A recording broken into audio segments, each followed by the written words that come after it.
واقعہ شرح الصدور میں ہے، اعلیٰ حضرت کے ملفوظات میں بھی ہے کہ ایک قبر نمی کی وجہ سے کھل گئی، مٹی نرم تھی، گیلی تھی تو کھل گئی، مردہ ظاہر ہو گیا. تو اس مردے پر لوگوں نے دیکھا کہ وہ دو شاخیں لپٹی ہوئی ہیں اور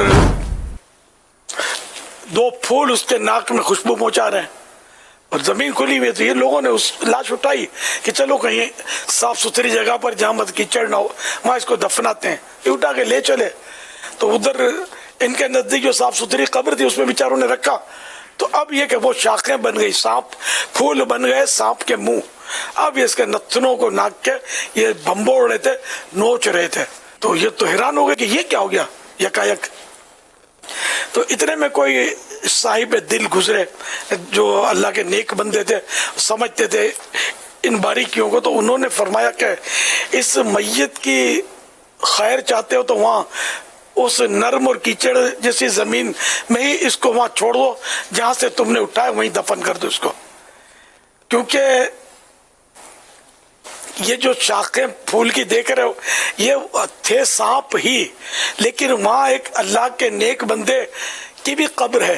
تو اس کے قریب دفن ہونے کی وجہ سے، اس کے پڑوس کی وجہ سے وہ سانپ جو تھے وہ شاخیں بن گئے تھے، اور وہ سانپ کے منہ جو تھے وہ پھول بن گئے تھے جو اس کو راحت پہنچا رہے تھے. عیسیٰ اور ان کی ماں کھانا کھانے کے محتاج تھے. ایسوں کو اپنے نقصان اور نفع کا مالک سمجھتے ہو، اللہ کے سوا ایسوں کی عبادت کرتے ہو جو نہ تمہارے نفع کے مالک نہ نقصان کے مالک. یعنی نہ تو ان کی عبادت ہو سکتی ہے اور نہ آپ ان کو بندہ سمجھتے ہوئے ان سے مدد مانگ سکتے ہیں، کیونکہ وہ آپ کے نفع نقصان کے مالک نہیں، کیونکہ وہ تو خود محتاج ہیں روٹی کے جو اللہ انہیں کھلاتا ہے.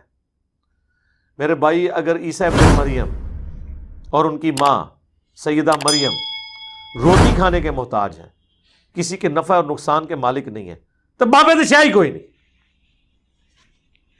بابے نیچے بچنا ہے، اسے نہیں رکھنا. اسلام بچانا چاہتے بابے سارے ختم کرو علمی طور پہ. قل انی امرت ان اکون اول من اسلم. اے نبی تم فرماؤ مجھے تو خود میرے رب کی طرف سے یہ حکم ہوا ہے کہ سب سے پہلے میں اللہ کے سامنے سر تسلیم خم کروں. لو جی، پیر فقیر بزرگان دین کے بارے میں جنہوں نے کبھی نماز بھی نہیں پڑھی ہوتی، یعنی جن کی بات ہو رہی، جو پڑھنے والے ہیں ان کی بات نہیں میں کر رہا، ان کے بارے میں لوگ کہتے ہیں دیکھیں جی نماز ذکر اذکار عبادت تو اس لیے کی جاتی ہے کہ اللہ تک بندہ پہنچے، اور جو اللہ تک پہنچ چکے ہیں ان کو تو اب ان چیزوں کی ضرورت ہی کوئی نہیں ہے. تو ان سے ذرا پوچھیں کہ رسول اللہ اللہ تک نہیں پہنچے ہوئے تھے، جو اس کائنات میں وسیلہ ہیں مخلوق اور خالق کے درمیان ہدایت کا،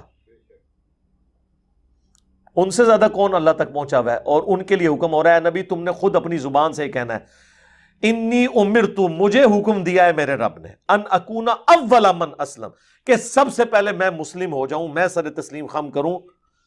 ولا تکونن من المشرکین، اور یہ بھی حکم دیا گیا ہے کہ دیکھنا مشرکین میں شامل نہ ہونا. یعنی سب سے پہلے میں توحید کا علم بردار ہوں، سب سے پہلے میں اللہ کا تابع فرمان ہوں، سب سے پہلے میں خدا کا مطیع ہوں. باقیوں کو تو میں بعد میں دعوت دوں گا، پہلے تو میں سر تسلیم خم کرتا ہوں. اب مجھے بتائیں، اگر اللہ کے نبی کو یہ حکم دیا جا رہا ہے کہ آپ نے یہ کہنا ہے کہ میں نے شریعت کی پابندی کرنی ہے، میں نے اللہ کے سامنے سر جھکانا ہے، میں نے اللہ کے ایک ایک حکم کی پیروی کرنی ہے، تو باب دشاہی کوئی نہیں، کوئی شے نہیں. قل انی اخاف ان عصیت ربی عذاب یوم عظیم. آ گئی جی وہ آیت جڑی میرا میں رٹا چھڑی تو سورۃ الانعام میں ہے، سورہ یونس میں ہے، سورہ الزمر میں ہے، 3 دفعہ یہ آیت آئی ہے. اے نبی تم فرماؤ بے شک میں تو خود خوف رکھتا ہوں اس بات کا کہ اگر میں نے بھی اپنے رب کی نافرمانی کی تو بڑے دن کا عذاب مجھے بھی آ پکڑے گا. اچھا آپ کیا سمجھ رہے ہیں یہ نبی علیہ السلام جو یہ مذاق کے طور پہ باتیں کر رہے ہیں؟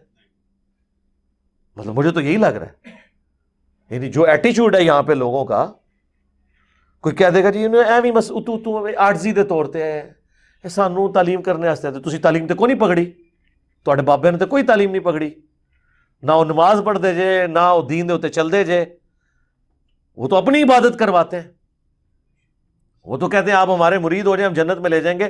ادھر تو میرے بھائی یہ سنگولر کے سیگے ہیں کہ نبی تم فرماؤ مجھے تو حکم ہوا ہے کہ سب سے پہلے میں اللہ کا تابع فرمان بنوں، میں شرک نہ کروں.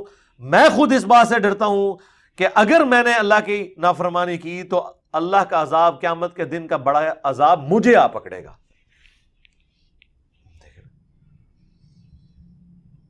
اندازہ کریں. میرا خیال ہے دنیا میں اگر سب سے بڑی کوئی مثال دی جا سکتی تو یہی تھی نا. یعنی اللہ کی مخلوقات میں کوئی رسول اللہ سے بڑھ کر ہے کہ ہم جس کی مثال پیش کریں اور ان کو یہ یقین آئے کہ بابت شاہی کوئی نہیں. رسول اللہ سے تو بڑا کوئی نہیں ہے نا. تو باقی لوگ کس کھاتے میں بیٹھے ہوئے ہیں؟